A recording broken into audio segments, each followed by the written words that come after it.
কবরে যাওয়া যাবে না। যদি যাও আল্লাহ তাআলা বলবে ওই কবর এ হলো আমার নাফরমান বান্দা, দুনিয়াতে কোনো ইবাদত করে না, আমাকে ভয় করে নাই। এ কবর তুই আগে যেমন ছিলি এমন হয়ে যা। আল্লাহ তাআলার ওয়ার্ডার পাইয়া ডান পাশ থেকে এক চাপ দিবে, বাম পাশ থেকে এক চাপ দিবে, উভয় পাঁজরের হাড়গুলা ভেঙে চুরমার হয়ে যাবে। এরে বাবা, আপনাকে তিনটা প্রশ্ন করবে, মার রব্বুকা ওয়া মা দীনুকা ওয়া মান নাবিয়ুকা। যদি উত্তর দিতে পারেন তাহলে তো ভালো, আর যদি উত্তর না দিতে পারেন কবরের আযাব শুরু হয়ে যাবে। 70 থেকে 99টা সাপ কবর ভরপুর হয়ে যাবে। এরপরে তোমার কাছে একজন অন্ধ ফেরেশতা আসবে, বিশাল বড় একটা হাতুড়, ওই হাতুড় দিয়ে তোমাকে মাথার উপরে একটা আঘাত করবে। ওই আঘাত করার সাথে সাথে মাথাটা শূন্য বিচ্ছিন্ন হয়ে যাবে। এর বাবারা 70 গজ নিচে চলে যাবে, আবার টেনে বের করবে, আবার একটা বাড়ি দিবে। এমন করে আযাব হইতে থাকবে রে বাবা। এরপরে তোমার কাছে একজন ব্যক্তি আসবে, এই ব্যক্তির চেহারা এত কালো, ওই ব্যক্তিকে বলবা ভাই আপনি কে? এত শাস্তি পাওয়ার পর আপনি আসছেন কোত্থেকে? আপনাকে তো চিনলাম না। ওই ব্যক্তি উত্তরে বলবে আমি এমন একজন ব্যক্তি, এরে নাফরমান, আল্লাহ তাআলা তোকে দুনিয়াতে পাঠিয়েছেন মোহাব্বত করে, তুই একদিনও আমল করো নাই, একদিনও আল্লাহকে রাজি করাইতে পারলা না, এক ওয়াক্ত নামাজ পড়ো না। ওই গুনাহগুলোকে আল্লাহ তাআলা একত্রিত করে মানুষের আকৃতি দিয়ে তোমার কাছে পাঠিয়েছেন একটা সংবাদ দেওয়ার জন্য। কি সংবাদ? এ চরপোষণের মুসলমান ভাই ভালো করে শুনবেন রে বাবা। কি সংবাদ জানুনি? এমন একটা সংবাদ যে নাফরমানি করার কারণে আল্লাহ তাআলা আপনার জন্য জাহান্নাম রেখেছে। ওই জাহান্নামের আযাব হবে আপনার ওই কিয়ামতের দিন। হিসাব নিকাশের পরে আপনাকে জাহান্নামে দিবে। ওই জাহান্নামের কথা শুনে ওই গুনাহগার আল্লাহকে বলবে ও মালিক আমি কবরে আছি, ভালো আছি মালিক, কাল হাসরের ময়দান কায়েম করিয়েন না। যদি হাসরের ময়দান কায়েম হয়ে যায় আমি জাহান্নামে যেতে হবে, কারণ দুনিয়াতে আমি কোনো আমল করি নাই, আমি কোনো নেক আমল করি নাই, আল্লাহ 5 ওয়াক্ত নামাজও ধরি নাই।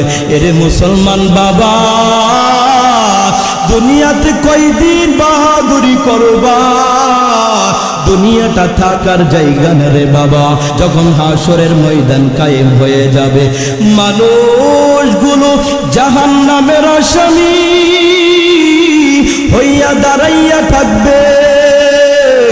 আপনার সন্তান হাফেজ, ওই সন্তানকে আল্লাহ বলবে সন্তান তুই দুনিয়াতে অনেক কষ্ট করেছ, যাও জান্নাতে যাও। ও মা বাবা, ওই সন্তান আল্লাহকে বলবে আল্লাহ যে দিনে ইলম শিক্ষা করার জন্য দুনিয়াতে আমার মা বাবা কষ্ট করেছে, টাকা দিয়ে আমাকে পড়ালেখা করাইছে, আমি অনেক গরিব ঘরের সন্তান, আমার মা বাবা অনেক কষ্ট করেছে। ও দয়ার মালিক, আমি আমার মা বাবাকে ছাড়া জান্নাতে যাব না। ও আল্লাহ, আমার মা বাবা কই, আমার দাদা দাদি কই, আমার নানা নানি কই? আল্লাহ তাআলা বলবে, ও আলেম, ও আমার বান্দা, দুনিয়াতে অনেক কষ্ট করেছ, মাদ্রাসায় পড়ালেখা করে দ্বীনি ইলম শিখছ, আমার কোরআনি ইলম শিখেছ, একটা মুহূর্তের জন্য আমাকে ভুলো না।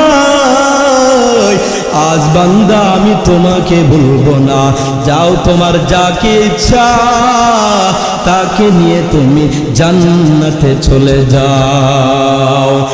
আশিকারা মিল্লাত মযহবে জুদাস, আশিকারা মিল্লাত মযহব খুদাস। সব করবেন কাকে রাজি খুশি করার জন্য? আমার মালিককে খুশি করার জন্য করবেন। আপনার সন্তান মাদ্রাসায় পড়াবেন, টাকার আশা করবেন না বাবা। টাকা কয়দিন থাকবে দুনিয়াতে? সন্তান বড় আলেম হবে, সন্তান হক্কানি আলেম হবে, হাফেজে কোরআন হবে। আপনি এই সন্তানের উসিলা করে জান্নাতুল ফিরদাউস পাইবেন। আপনি সন্তানের উসিলা করে হাফেজে কোরআনের মা বাবাকে আল্লাহ তাআলা ওই কাল কিয়ামতের দিন দুইটা নূরের টুপি দেবে। বাবা, ওই নূরের টুপির কত আলো হবে জানেন? জমিন থেকে কত কোটি কোটি মাইল উপরে সূর্য। ও বাবা, সূর্যের 12টা মুখ। কয়টা মুখ? 12টা মুখ। একটা মুখের উল্টা পিঠ দিয়ে দুনিয়াতে আলো দেয়। এই আলোর কারণে পুরা পৃথিবী আলোকিত হয়ে যায়।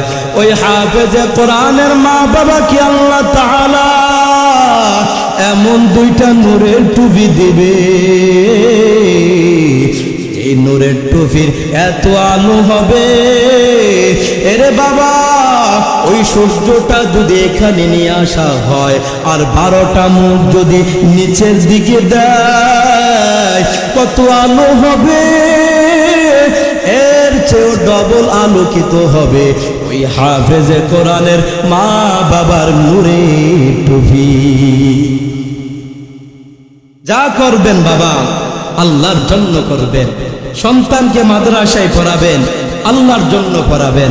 এই মাদ্রাসা আপনাদের এলাকার মাদ্রাসা। এই মাদ্রাসার কারণে মনে রাখবেন গোটা এই এলাকাবাসীদেরকে আল্লাহ মাফ করে দিতে পারে। এই জন্য আপনাদের সন্তান যদি থাকে মাদ্রাসায় পড়াইবেন। সবাই সন্তানদেরকে মাদ্রাসায় দিবেন, হাফেজ বানাইবেন ইনশাআল্লাহ, আলেম বানাইবেন ইনশাআল্লাহ। কোনো টাকা পয়সার উদ্দেশ্যে না বাবা, জান্নাত পাওয়ার উদ্দেশ্যে পড়াবেন। যা করবেন আমার মালিকের জন্য করবেন। আজ দুনিয়াতে বাবা আল্লাহ তাআলা আমাদেরকে কোন উদ্দেশ্যে পাঠিয়েছে দুনিয়াতে, আর আমরা এমন মুসলমান হলাম ইবাদত করি না।